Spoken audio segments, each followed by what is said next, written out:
আজকে প্রথম রোজা। এই প্রথম রোজাটা আমি রাখতে পারতেছি না। কেন? আর এই কষ্টটা শুধু মেয়েরাই বুঝবে। ওকে, তো আমি এই বিষয়ে কিছু বলতে চাচ্ছি না, কারণ স্কুলে আমি একবার একটা মেয়ের পিরিয়ডস নিয়ে জোক মারছিলাম। মেয়েদের পিরিয়ডস নিয়ে যে জোক মারা উচিত না ওই দিন, তখনই আমি বুঝতে পারছিলাম যখন স্যার আমাকে টিসি দিয়ে স্কুল থেকে বের করে দিয়েছিল। এবার ইউটিউব থেকেও আমি বের হয়ে যেতে চাই না, সো নো কমেন্টস। সে আমার কাছে আসছিল টাইম পাস করার জন্য, কিন্তু আমি তো তাকে ভালোবেসে ফেলছিলাম। টাইম পাস আই থিঙ্ক পুরনো হয়ে গেছে। আমাদেরকে নতুন কোনো ওয়ার্ড আবিষ্কার করা উচিত আই থিঙ্ক, কারণ মানুষের হাতে আসলে এখন এত সময় নাই যে অন্য মানুষের সাথে টাইম পাস করবে। কারণ এখন সব মানুষই কোনো না কোনো ইম্পর্টেন্ট কাজে বিজি থাকে, যেমন রিলস দেখা। আর ছেলেরা তো টাইম পাস করে না। তুমি যদি ভেবে থাকো যে তোমার বয়ফ্রেন্ড তোমার সাথে টাইম পাস করছে, না ভাই, তোমার বয়ফ্রেন্ড তোমার সাথে টাইম পাস করছে না, ও শুধু তোমাকে খেয়ে দেওয়ার ধান্দাই করছে। That's it. শখের নারীকে বিয়ে করেছিলাম গাইস, তারপরে আমার হেলমেট পরে পেঁয়াজ কাটতে হচ্ছে রাত 11টার দিকে। হ্যাঁ, হেলমেট তো পরা উচিত রাতের বেলায়, মানে প্রোটেকশনের তো প্রয়োজন আছেই, নয়তো পানি বের হয়ে যেতে পারে চোখের। তো আমাদের সবারই উচিত হেলমেট ইউজ করা। আরে মুস্তাইন আপু না ভাই এটা? আরে ভাই I am sorry double meaning কিছু বলে ফেললাম, সরি। আমার আপু হয় বাই দেবে, এই লাগে আমার এই মেয়েটারে। মুস্তাইন আপু একবার আমাকে টিকটকে ফলো দিছিল, হ্যাঁ, কয়েক মাস পরে আবার আনফলো করে দিছে। মানে হয়তো এমন হয়েছিল যে ফলো করার পরে হয়তো আমার কোনো ভিডিও দেখে ফেলছে, তখন হয়তো ভাবছে যে কোন চুতিয়াকে আমি ফলো দিয়ে ফেলছি, এত ভাই যুব সমাজকে ধ্বংস করে দিচ্ছে। আনফলো করা ছাড়া ব্লক মারো। ঠিক আছে, মেয়েদের থেকে ব্লক হওয়াটা নতুন কিছু না আমার জন্য। So Hey yo, bro, salam alaikum, rahmatullah barakatuh. এই yo চপরি ভাই চপরি, রোস্টার কি জানি বলে, এই yo চপরি ভাই লেম ক্রিঞ্জ ভাই ক্রিঞ্জ লেম চির চপরি কথাকার। 1 2 3 4 5 6 7, দেখো ভাই 7টা চাপড়ি এক লাইনে দাঁড়ায় আছে, আর 8 নাম্বার জন এখন অন্যের ভিডিওতে রিঅ্যাকশন দিচ্ছে। গান অর্ধেক শিখে ছেড়ে দিছি, আবৃত্তি অর্ধেক শিখে ছেড়ে দিছি, ড্রয়িং অর্ধেক শিখে ছেড়ে দিছি, বয়ফ্রেন্ডকে অর্ধেক পাগল বানিয়ে ছেড়ে দিয়েছি। এটা লুকাচ্ছ কেন, এটাও বলো। একজন কমেন্ট করছে জিহাদ আপনাকে বিয়ে করবেন। কথা হচ্ছে জিহাদটাকে এতদিন জনি সিং করতে করতে অনেক কষ্টে জনি সিংকে চিনলাম, এখন জিহাদ আবার কে? প্লিজ কেউ একটু জনি সিন্সকে যেহেতু চিনেই ফেলছো, তো জিহাদকে চিনেও বড় বিষয় না। জিহাদ মূলত জনি সিন্সেরই ছোট ভাই। একজন কমেন্ট করছে জিহাদ আপনাকে বিয়ে করবেন। তাই না, তুমি একদমই টেনশন করো না, জিহাদ তোমাকে বিয়ে করবে না। জিহাদের টেস্টে তোরাও বাজে না। যারে মনে জায়গা দিছিলাম সে মন ভাঙা দিছে, আর এখন আমি একা থাকতেই ভালোবাসি, আর ভালোবাসা ওইটা তো আমি কবেই ছাইরা দিছি। বিশ্বাস নাই ভাই, ভালোবাসায় কোনো বিশ্বাস নাই। কেউ থাকে না চিরকাল, সবাই ছেড়ে চলে যায়।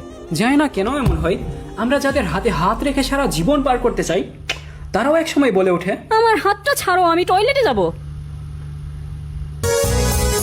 কিছু কিছু ভাই মেয়েরা তো হেভি দেখতে ভাই, জোস কি জোস দেখতে ভাই, কি সুন্দর। দিল লে গয়া জাতি জাতি মিঠা মিঠা গম দেগা। কি নাম মেয়েটার? সঞ্জিদা স্নিগ্ধা। সঞ্জিদা কি জঘন্য দেখতে ভাই, মেয়ে কি ছি, বিখ্যাত বাজে দেখতে। একটা মেয়ে এত জঘন্য দেখতে হয় কেমনে ভাই, ছি। ব্লক ওই ক্রাশ, ভবিষ্যতে খেতে চাই তোমার বাস। এসব কবিতা না মিলিয়ে যাও জমিতে করো চাষ, অথবা পালো হাঁস, খাওয়া হলে ক্রাশ করে নিও ব্রাশ। ওয়াও, এই লাইনটা ভেবেছিল। তুই তো বাচ্চা একটা ছেলে, আমার নুনুর চেয়েও ছোট ভাই। 5 ফিট 5 ইঞ্চি নুনু নিয়ে তুই রাস্তায় বের হচ্ছিস কেমনে ভাই? নেশা রহমান লিখেছেন, ভাইয়া তুমি রমজান মাসেও নেশা করো কেন? কারণ মজা লাগে অনেক নেশা করতে। ফার্স্ট ক্রাশ কে ছিল? ফার্স্ট আমি ক্লাস 2 এ একটা মেয়েকে দেখে ক্রাশ খাইছিলাম। ওই মেয়েটা আমাদের ইংলিশ ক্লাস নিত। ক্রাশ খাইছি তোমাকে দেখে। হ্যাঁ ভাই খাও, তোমরা যত ইচ্ছা হয় খাও, শুধু খাওয়ার পরে বিলটা দিয়ে যাও প্লিজ। ভালোবাসা নাকি অন্ধ? কিন্তু কেন? কারণ ভালোবাসা তো রাতের বেলায় অন্ধকারেই তো হয়। সো আচ্ছা, মিষ্টি খাতুন কমেন্ট করেছে, কি খেতে ভালোবাসো বাবু? মিষ্টি খেতে ভালোবাসি আমি। ওয়াও, খুবই মিষ্টি। ক্লাস 5-এ কোন ক্লাসে পড়তে তুমি? ক্লাস 5-এ আমি 5ম শ্রেণীতে পড়তাম।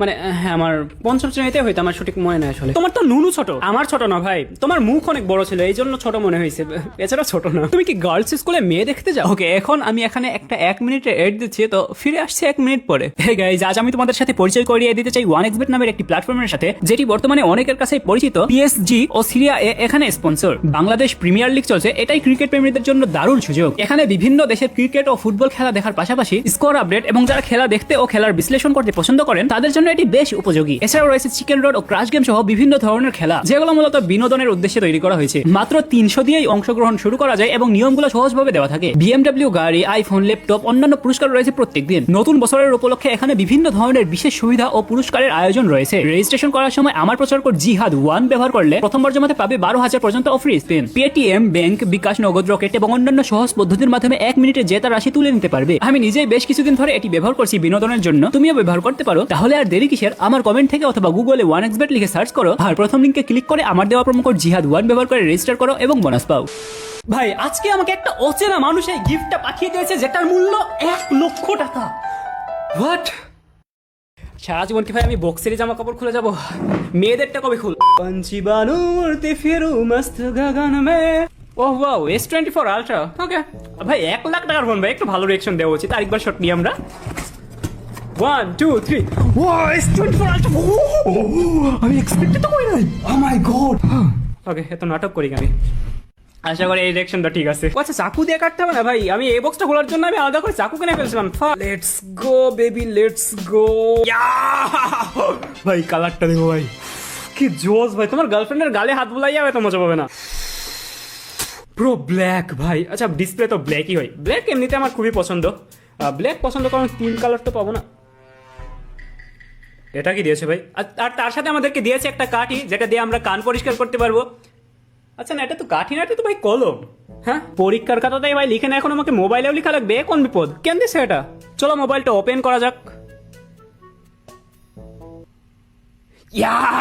তবে এখন পৃথিবীর সবচেয়ে বড় প্রশ্ন হলো, যেই প্রশ্নের উত্তরটা পৃথিবীর সকল মানুষ জানতে চায়, সেটা হলো আমাকে এই ফোনটা কে গিফট করেছে?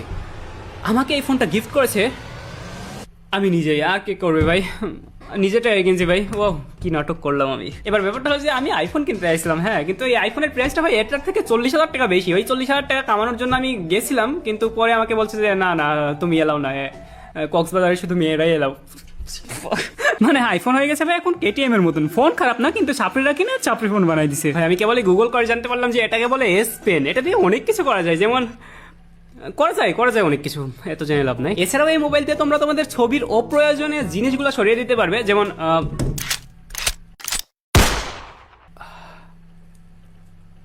কিন্তু এই ফোন দিয়ে যেটা করা যায় না সেটা হলো এই ফোনে মেসেঞ্জার চালানো যায় না। লাস্ট আধা ঘন্টা ধরে বসে আছি, একটা মেয়ের মেসেজও আসেনি। কি ফোন কিনলাম আমি ভাই। ওকে, এটাই ছিল ভিডিও, বাই। উপস, তো হয়ে গেল। এখন তো আবার পরিষ্কার করা লাগবে নি পানি দিয়ে। উপস।